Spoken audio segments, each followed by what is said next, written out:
Welcome to जीलाज। फिर दोस्तों आज की वीडियो में हम आपको बताने वाले हैं कि किस तरह से बच्चों की खांसी और सर्दी से हमेशा के लिए छुटकारा पा सकते हैं। दोस्तों यदि बच्चों को किसी को खांसी सर्दी हो जाए तो हम अंग्रेज़ी दवा ना खिलाकर कुछ घरेलू नुस्खों के इस्तेमाल से हम किसी भी बिना साइड इफ़ेक्ट के आराम से बच्चों की खांसी और सर्दी से छुटकारा पा सकते हैं। दोस्तों अधिकतर जो है कोई भी पेरेंट्स नहीं चाहते कि बच्चे को ज़्यादा तेज़ दवाएं दी जाएं या फिर कुछ ऐसी दवाएं दी जाएं जिसका कोई साइड इफ़ेक्ट हो। तो ऐसे में घरेलू नुस्खों को उपयोग करके बड़ी ही आसानी से खांसी को दूर किया जा सकता है और सर्दी भी ठीक हो जाती है।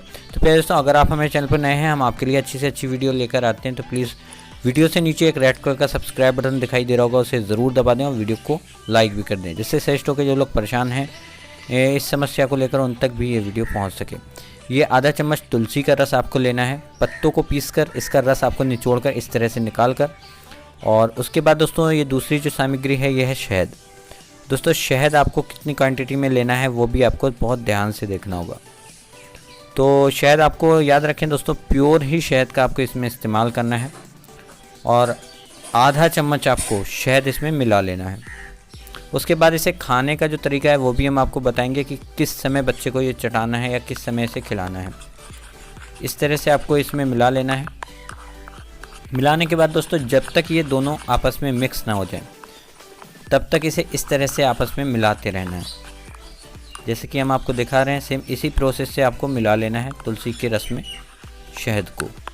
तो दोनों की क्वांटिटी दोस्तों बराबर लेनी है आपको। आधा आधा चम्मच लगभग शहद को भी लेना है, आधा चम्मच, और आधा चम्मच आपको तुलसी का रस।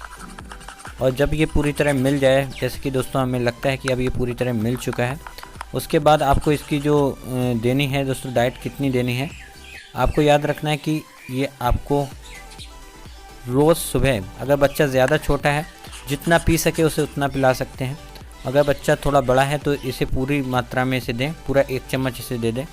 उसके बाद दोस्तों किस समय देना है, दिन में आप इसे लगभग 3 बार दें। टाइम ये है दोस्तों, सुबह उठकर खाली पेट इसे दें, शाम सोते समय ज़रूर दें, और एक बार दिन में बीच में कभी भी आप दे सकते हैं। तो प्यारे दोस्तों वीडियो पसंद आए तो प्लीज़ लाइक करें, चैनल पर नए हैं तो सब्सक्राइब ज़रूर करें। Thanks for watching this video.